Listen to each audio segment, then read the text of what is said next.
جسے ایک اصطلاح میں پیر فرتوت کہتے ہیں، ایسا بوڑھا جس کے واپس آنے کی، صحت مند ہونے کی، یعنی کہ کفارے کی صرف ایک ہی شرط ہے، ایک ہی شرط، یا ایسی بیماری مثلا شوگر کا مریض ہے، وہ شوگر تو اسے نہیں چھوڑے گی، اس کی جان کو خطرہ ہے، تو اس طرح کے جو بیمار ہیں وہ کفارہ دیں گے۔ صحت مند آدمی وقتی طور پر بیمار ہو گیا یا سفر میں چلا گیا تو وہ قضا کرے گا۔ صحیح، وہ قضا کرے گا۔ اچھا جی، ایک اور سوال ہے شہباز حسن لاہور سے، یہ کہتے ہیں جی کہ روزہ رکھ کر عبادت نہ کی جائے، یعنی نمازیں اور دیگر ذکر نہ کیا جائے، تو کیا روزے کا ثواب اپنی جگہ موجود رہتا ہے؟ روزے کا ثواب اپنی جگہ رہے گا، ترک صلاۃ کا گناہ اپنی جگہ رہے گا۔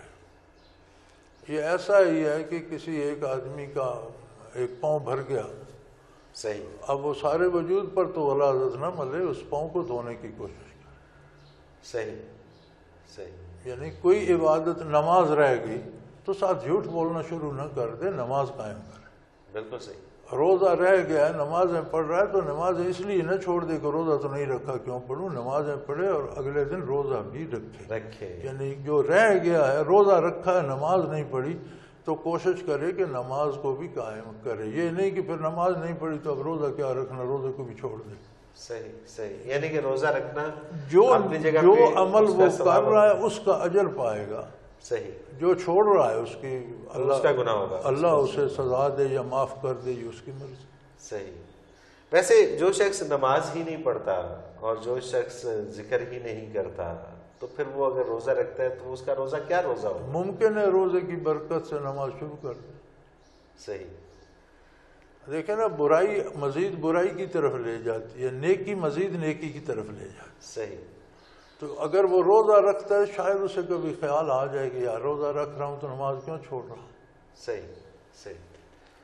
اس لیے نیکی میں اصول یہ ہے کہ جو آپ کر رہے ہیں اسے نہ چھوڑیں، بلکہ جو رہ گئی ہے اس کی فکر کریں کہ اسے بھی ساتھ ملا۔ مطلب نیکی جہاں پر جیسے بھی آپ کر سکتے ہوں وہ ضرور جو کر رہے ہیں وہ تو کریں نا، جو رہ گئی ہے اس کی فکر کریں کہ اسے بھی ساتھ ملا۔ صحیح۔ حضرت جی، ایک سوال ہے، یہ شعیب اختر ہیں بکر سے، یہ کہتے ہیں جی اسلام میں سود حرام ہے، مگر آج کل کے دور میں پوری دنیا کی معاشیات بینکوں کے ایک تفصیلی نیٹ ورک سے جڑی ہوئی ہے۔ بینک اب کسی بھی ملک کے انتہائی اہم اداروں میں شمار ہوتے ہیں، مگر بینکنگ کے نظام کو سودی نظام کہا جاتا ہے۔ کیا اس صورتحال میں بینکوں سے لین دین، ان کی اسلامی معاشرے میں موجودگی اور ان کو ترقی کے لیے ناگزیر ٹھہرانا جائز ہے؟ گزارش یہ ہے جی کہ یہ بینکنگ مغرب سے شروع ہوئی تھی، اور مغرب میں اس کی ابتدا اس طرح ہوئی تھی کہ لوگ جو سونے کا کام کرتے تھے، جنہیں ہم آج کل سونار کہتے ہیں، یا سونے کی خرید و فروخت کرتے تھے، جن لوگوں کے پاس زائد رقم ہوتی ان کے پاس رکھوا دیتے تھے، صحیح، پھر جب ضرورت ہوتی تھی لے لیتے تھے۔ یہ ابتدائی شکل ہے بینکوں کی، ٹھیک ہے۔ رفتہ رفتہ اسے اہل مغرب نے بنیادی طور پر یہ شکل دی کہ بینک جو ہے اس رقم کا کوئی فائدہ بھی اٹھائے۔ صحیح۔ پھر رفتہ رفتہ وہ سود تک چلی گئی۔ پہلے تو یہ تھا کہ بینک تجارت کرے، اس رقم کو صرف کرے تو کچھ حصہ جس کی رقم ہے اس کو بھی دے، کچھ بینک رکھ لے۔ صحیح۔ پھر آہستہ آہستہ اس میں اور یہ تیزی کی گئی کہ سود تک چلی گئی، لیکن اب خود مغرب اس سود سے بیزار ہے۔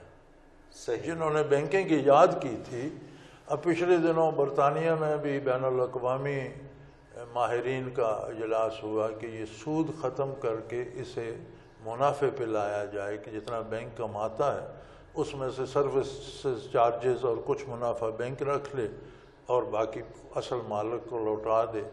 جاپان نے، آپ حیران ہوں گے کہ جاپان نے شروع کر دیا ہے بلا سودی بینکنگ۔ اچھا، ہاں، جاپان نے بلا سودی بینکنگ شروع کر دی ہے کہ بینک کے سود جو ہے یہ ہماری معیشت تباہ کر رہا ہے۔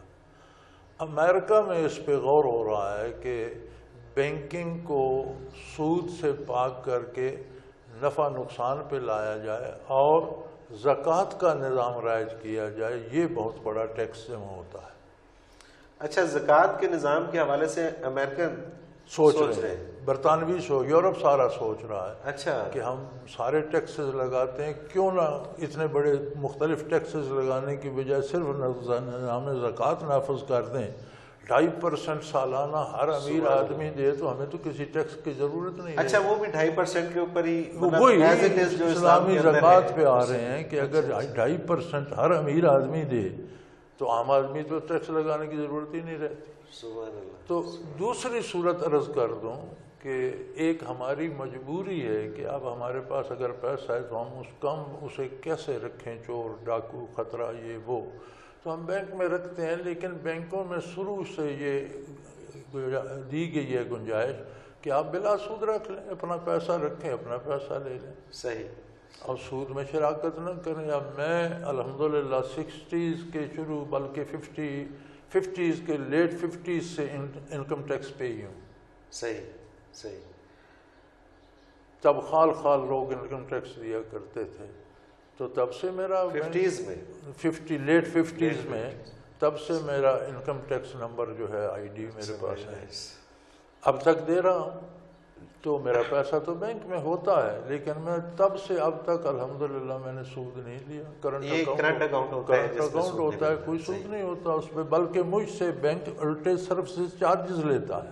صحیح، مجھے سود بھی نہیں دیتا اور مجھ سے اخراجات لیتا ہے۔ میری پاس بک، میری چیک بک قیمتاً آتی ہے اور سالانہ مجھ سے کاٹتا ہے بینک سروس چارجز کی رقم، کوارٹرلی بیسس پہ کاٹ رہا ہے یا چھمائی مجھے پتہ نہیں، لیکن رقم کاٹتا ہے مجھ سے۔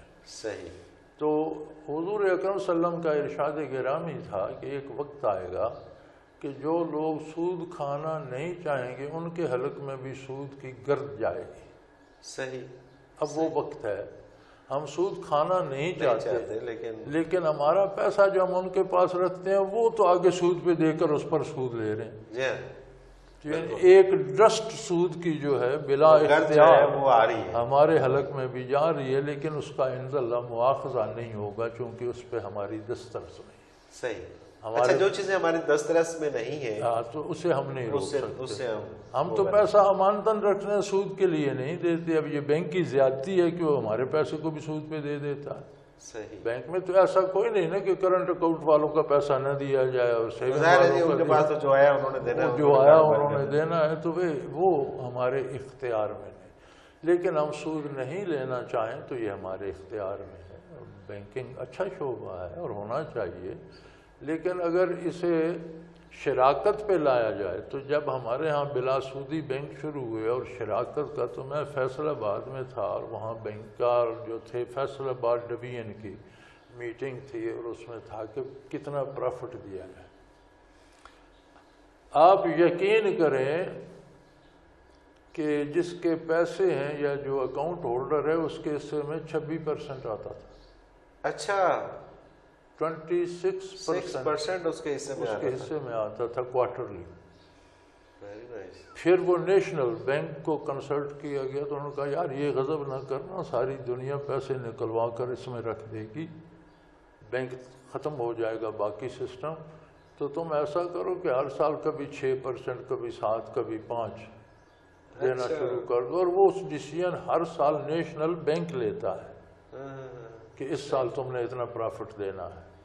یہ جو ہمارا بلا سودی چل رہا ہے یہ بھی سود پر ہے، یہ بھی سود پر ہے، مطلب اس میں بھی بلا سود والی کوئی بات نہیں۔ ناظرین محترم، آپ بھی اس پروگرام میں شامل ہو سکتے ہیں، آپ ہمیں اپنا سوال بھیج سکتے ہیں۔ اسکرین پر ہمارا نمبر بار بار ابھرتا ہے، آپ اس کو نوٹ فرما لیجئے، 0333 4955 اس پہ آپ ہمیں SMS کر سکتے ہیں اپنے سوالات، اور اگر آپ ای میل کے ذریعے ہم سے رابطہ کرنا چاہیں تو میل ایڈریس ہے almurshid313@hotmail.com۔ ایک مختصر سا کمرشل بریک اور اس کے بعد آپ کو بتائیں گے کہ شوال کا چاند نظر آنے کے حوالے سے کیا ہونا چاہیے اور کیا ہو رہا ہے۔ ایک مختصر سا کمرشل بریک، ہمارے ساتھ رہیے۔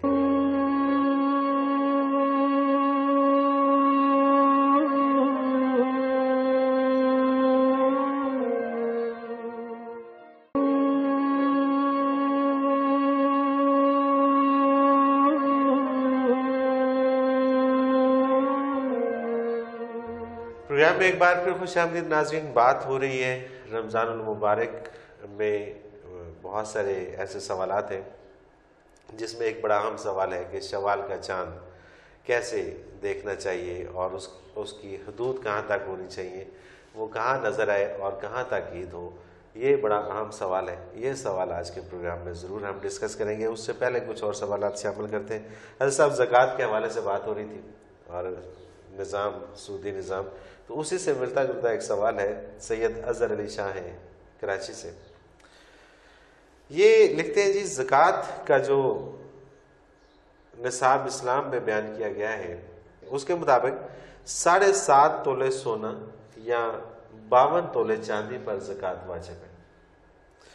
حضور صلی اللہ علیہ وسلم اور خلفائے راشدین کے وقت 7.5 تولے سونے اور 52 تولے چاندی کی قیمت برابر تھی، جبکہ آج کل اس میں بہت بڑا فرق آ چکا ہے۔ تو کیا آج بھی احکامات وہی ہیں؟ نہیں، کہ سوال سونے اور چاندی کی قیمت کے آپس میں تناسب کا نہیں ہے۔ صحیح۔ سوال یہ ہے کہ ایک بندے کے پاس اتنی دولت سونے کی صورت میں یا چاندی کی صورت میں یا سرمایہ کی صورت میں اتنی ہے کہ وہ اپنی گزر بسر کر کے زکوٰۃ بھی دے سکتا ہے۔ سونے اور چاندی کی قیمت کا تقابل نہیں ہے، بندے اور اس کے پاس سرمایہ کا اندازہ ہے کہ اس کے پاس اتنا سرمایہ ہے کہ وہ اس پر زکوٰۃ دے سکتا ہے، تو اس پر زکوٰۃ واجب ہے۔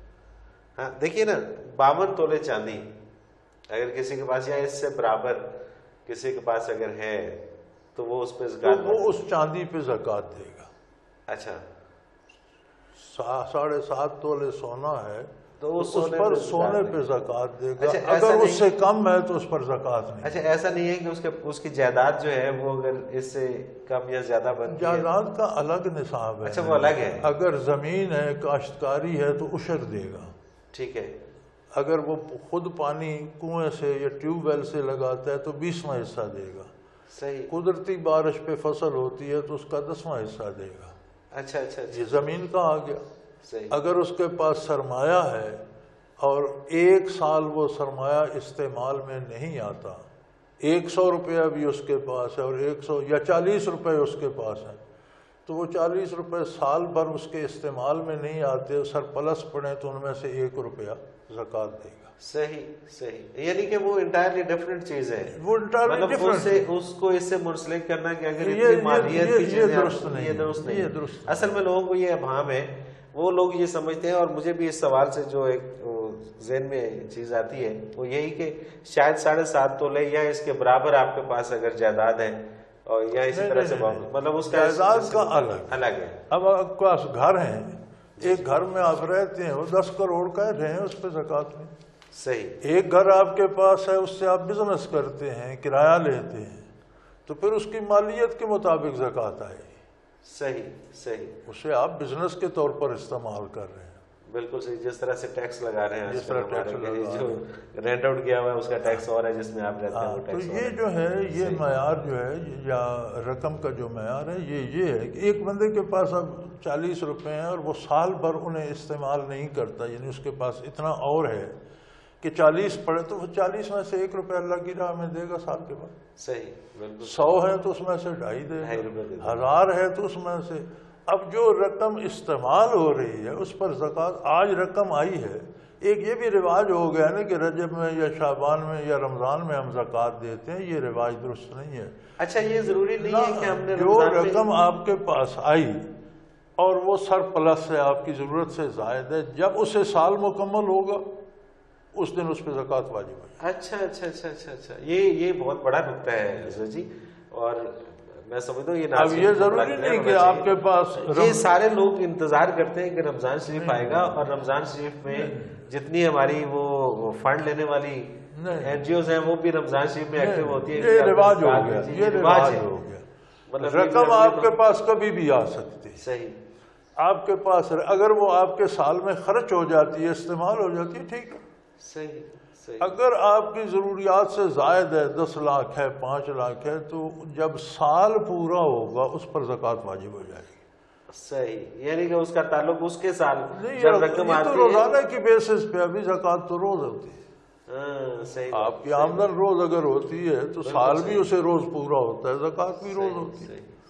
یعنی جو سرپلس رقم آپ کے پاس آ جاتی ہے اور وہ سال بھر استعمال نہیں ہوتی، آپ کی ضرورت سے زائد ہے، سال کے بعد 2.5 روپے سینکڑا اس میں سے اللہ کی راہ میں۔ سبحان اللہ، سبحان اللہ۔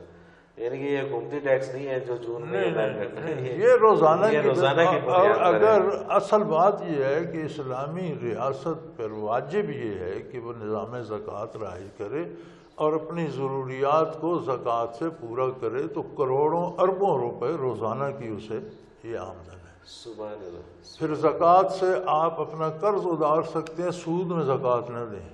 صحیح۔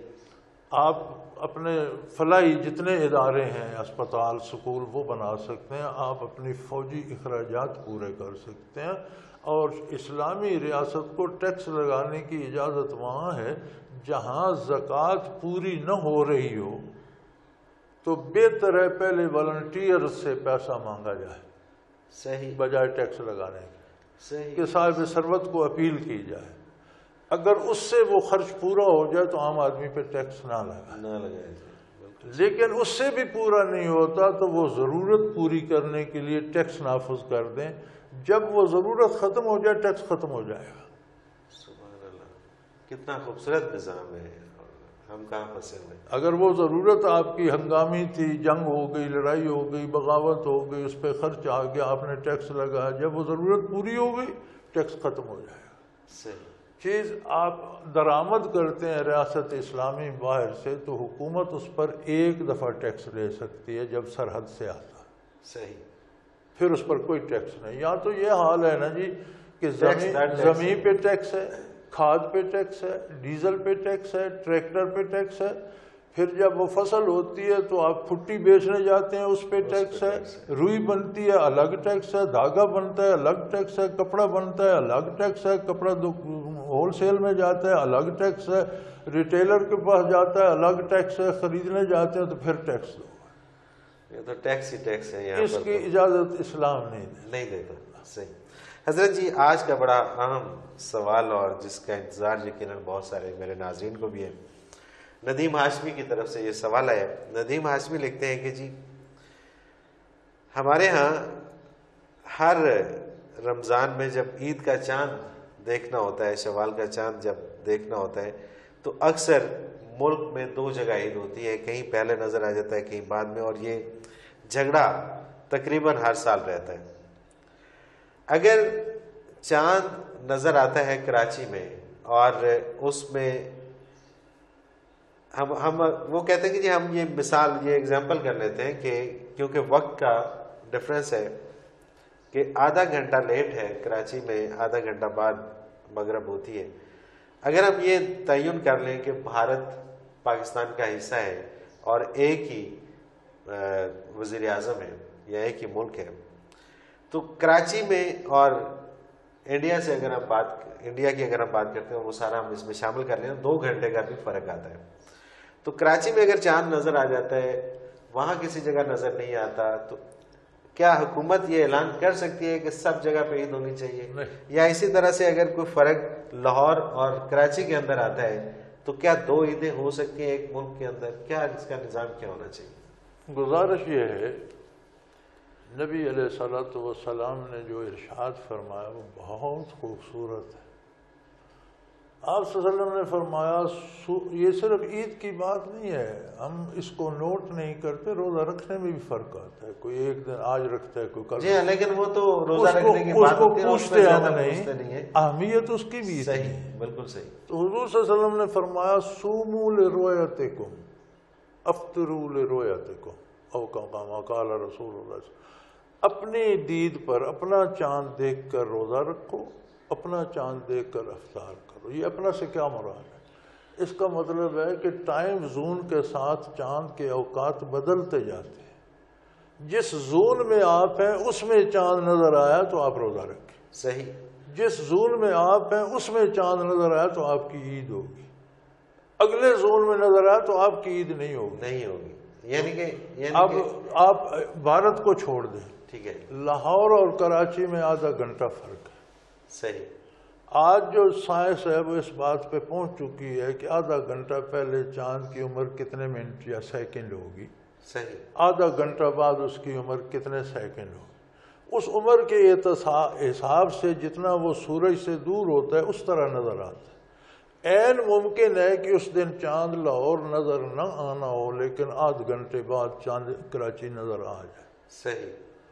تو یہ جس طرح سن زون ہے جی جی، کہ کہاں کتنے بجے صبح ہوگی، آپ ہر جگہ تو فجر کی نماز ایک وقت میں نہیں پڑھ سکتے، سوال ہی پیدا نہیں ہوتا جی، وہ تو اسی طرح آپ چاند کے بھی زون بنائیں۔ صحیح، کہ اگر چاند کراچی یا چاند مردان یا چاند پشاور یا چاند پنڈی میں نظر آتا ہے تو اس کا زون کیا ہے، کتنے ایریے میں عید ہونی چاہیے۔ صحیح،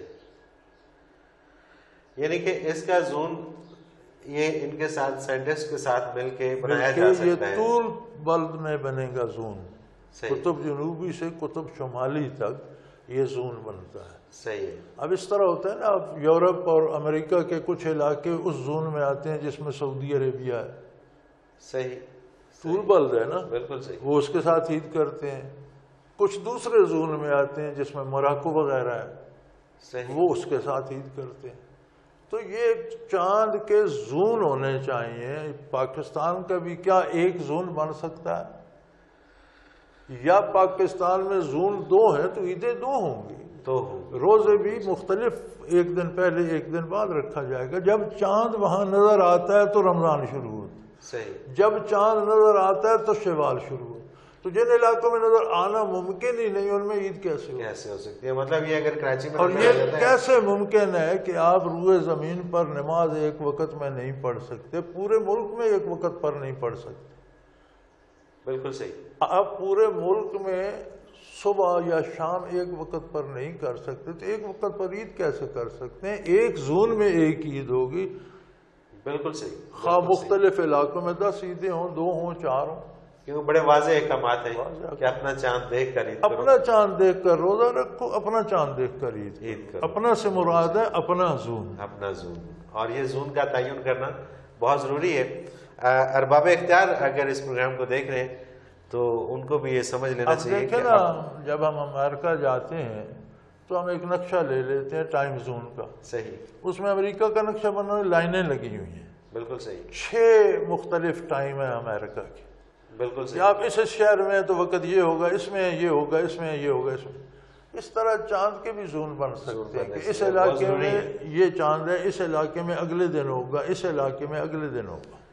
بالکل صحیح، بالکل صحیح۔ تو پھر جھگڑے کی بات ہی ختم ہو جاتی ہے۔ ناظرین محترم، کتنا مختصر سا اور کتنا خوبصورت جواب ہے، اور یہ جھگڑے کو ختم کرنے کے لیے ایک سمپل سا طریقہ ہے کہ چاند کا زون کا تعین کیا جائے اور وہ زون ڈیسائیڈ کر دیے جائیں، تو پھر یہ میرا خیال ہے کبھی بھی مسئلہ نہیں ہوگا۔ اگر آپ بھی اس پروگرام کا حصہ بننا چاہیں، ہمیں کوئی اپنا سوال بھیجنا چاہیں، تو آپ اپنا ہمارا ای میل ایڈریس بار بار اسکرین پہ ابھر رہا ہے، ہمارا فون نمبر بھی ابھر رہا ہے، آپ نوٹ فرما لیجیے 0333 4955 اس پہ آپ ہمیں SMS کر سکتے ہیں۔ ای میل ایڈریس ہمارا نوٹ فرما لیجیے almurshid313@hotmail.com۔